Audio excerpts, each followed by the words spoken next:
प्यारे भाइयों बहनों, सादर सप्रेम नमस्ते। आइए अब हम स्वस्ति वाचनम के तीसरे भाग को प्रारंभ करते हैं। इससे पहले 2 भागों को आपने सुना, जिसमें कि हमने प्रथम भाग में 10 मंत्र और दूसरे भाग में 12 मंत्रों का काव्यानुवाद कर पाठ किया। आज हम यजुर्वेद के जो 6 मंत्र हैं, महर्षि दयानंद सरस्वती जी ने क्रमशः लगाए हैं। ऋग्वेद के बाद यजुर्वेद, फिर सामवेद, फिर अथर्ववेद। तो यहाँ पर यजुर्वेद के 6 मंत्रों को लिया है, उनका आज पाठ करेंगे, और सामवेद के 2 और अथर्ववेद का 1। इस प्रकार से कुल मिलाकर के 9 मंत्रों का आज इस तृतीय भाग में हम पाठ करेंगे काव्य के साथ में। तो आइए हम सभी शुद्ध उच्चारण के साथ पाठ करते हैं। ईश्वर की वाणी है। ओम इषेतोर्जे त्वावायवस्तदेवो वह सविता प्रार्पयतु श्रेष्ठतमाय कर्मण आप्यायध्वमग्न्या इंद्राय भागं प्रजावती रनमीवाय क्षमा मावस्तेन ईशत माघशंसो ध्रुवा अस्मिन् गोपतौ स्यात् वहि वीर्यजमानस्य पशून् पाहि। अन्न और बल देने वाला, सब जग का उत्पादक देव, सब जग का उत्पादक देव, श्रेष्ठ कर्म और गौ रक्षा कर, हे जीवो लो उसको सेव, हे जीवो लो सब उसको सेव। तो वह परमपिता परमेश्वर कैसा है?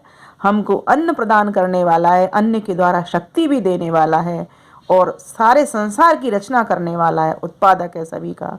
और जितनी भी दिव्य शक्तियाँ हम देखते हैं, सूर्य, चंद्रमा, पृथ्वी, आकाश, जल, वे सभी की सभी उस परमात्मा की बनाई हुई हैं। हम सभी के शरीर भी उसी के बनाए हुए हैं। इसीलिए हम मनुष्य के शरीर में आने की सार्थकता तभी है जब हम श्रेष्ठ कर्म करें और गौ वंश की रक्षा करते हुए अपने जितने भी रोग आदि हैं, अयक्ष्मा आदि रोग हैं, उनको भी दूर कर सकें। ओम आनो भद्रा क्रतवो यन्तु विश्वतो अदब्धासो अपरितास उद्भिद देवानो यथा सदमिदवृधे असन्न प्रायुवो रक्षितारो दिवे दिवे। शुभ विचार और शुभ कर्मों से ऊर्ध्वमुखी हो बढ़ जाएं, ऊर्ध्वमुखी हो बढ़ जाएं, सर्वोत्तम विद्वान से रक्षित जीवन सफल बना जाएं, जीवन सफल बना जाएं।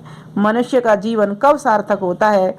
जब वो शुभ विचार उठाता है और शुभ विचारों को फिर शुभ करनी में उतारता है। और ऊपर किस लिए उतारता है? ऊर्ध्वमुखी, अर्थात उस परम पिता परमेश्वर को उन्नति करता हुआ, ऊपर ही ऊपर देखता हुआ, सबके ऊपर देखता हुआ, और उसकी शरण में जा बैठता है। उसको प्राप्त करने के भरसक प्रयत्न करता है, प्रार्थना भी करता है, प्रयत्न भी करता है, उसको पुरुषार्थ में उतारता है, और ऐसे व्यक्ति का जीवन फिर परोपकारी हो जाता है। ऐसा व्यक्ति फिर जो संग करता है वो विद्वानों के साथ करता है, क्योंकि विद्वानों से ही उसकी विद्या सुरक्षित रहती है, जिससे कि विद्या के बल पर वह ईश्वर को प्राप्त कर लेता है। तो हमें क्या समझना है, ये वेद मंत्र बता रहा है। आगे ओम देवानां भद्रा सुमतिर्यजूयतां देवानां रातिरभिनो निवर्ततां देवानां सख्यमुपसेदिमावयं देवान आयुः प्रतिरन्तु जीवसे। बने सरल और श्रेष्ठ मधुर हम, हृदय भरे सभी ये सद्गुण, विद्वानों का मंत्र भाव पा, प्रभो छूट जाए सब अवगुण, प्रभो छूट जाए सब अवगुण। विद्यावान व्यक्ति वही है जिसमें कि एक भी छिद्र न रहे, एक भी दोष न रहे, ऐसी पात्रता उसके भीतर होनी चाहिए। तो ऐसी पात्रता कब आती है? जब जो व्यक्ति पात्र है विद्या का, अर्थात जो विद्वान लोग हैं, उनकी समीपता करना हम सीखें, जिससे कि उनके सद्गुण हमारे भीतर प्रतिष्ठित हों, हम उनके जैसे सरल बने, विनम्र बने। क्योंकि विद्या का तो गुण ही होता है, विद्या ददात विनयम, विद्या से विनम्रता आती है, और विनय से क्या होता है? पात्रता आती है। विनम्र व्यक्ति को ही विद्या प्राप्त होती है, अर्थात विद्वान लोग विनम्र व्यक्ति को ही विद्या का दान करते हैं। तो हम विद्वानों के साथ बैठें, उस विद्या को लेने वाले बने, जिससे कि हमारे व्यक्तित्व में निखार आए और हमारे कृतित्व में भी प्रखरता आए, और हम उस परम पिता परमेश्वर की शरण को प्राप्त कर उसको प्राप्त कर लें। आगे कहा, ओम तमीशानं जगतस्तस्थस्तु षष्पतिं धियं जिन्मवसेहुमहे वयं सानो यथा वेद साम सद्वृधे रक्षिता पायुरदब्धः स्वस्तये। कहा मंत्र में, जड़ चेतन के सुंदर सृष्टा को श्रद्धा से शीश झुकावे, विमल बना तन मन और बुद्धि, सुख संपत्ति यश पा जावे, सुख संपत्ति यश पा जावे। उस परमात्मा को निहारें कि यह जड़ चेतन की जो सुंदर सृष्टि है वह ईश्वर ने बनाई है। ऐसे ईश्वर को बारंबार नमस्कार करें, बारंबार उसका धन्यवाद करें, बारंबार उसकी बनाई हुई सृष्टि को निहारें, जिससे कि उस पिता का बोध हो सके, और अपने जीवन को हम शुद्ध पवित्र बनाते हुए, अपने तन मन बुद्धि को पावन करते हुए, हर प्रकार के ऐहिक अर्थात इस संसार के सुख और उस परमात्मा के सुख को प्राप्त करने का भरपूर प्रयत्न, पुरुषार्थ और प्रार्थना किया करें। ओम स्वस्ति न इंद्रो वृद्धश्रवाः, स्वस्ति न पूषा विश्ववेदाः, स्वस्ति नस्तार्क्ष्यो अरिष्टनेमिः, स्वस्ति नो बृहस्पतिर्दधातु। बहुत ही प्रसिद्ध मंत्र है। इसको आशीर्वचन के रूप में यजमान को आशीर्वाद जब दिया जाता है तो पढ़ते हैं सभी विद्वान जन। आइए इसका भी काव्य।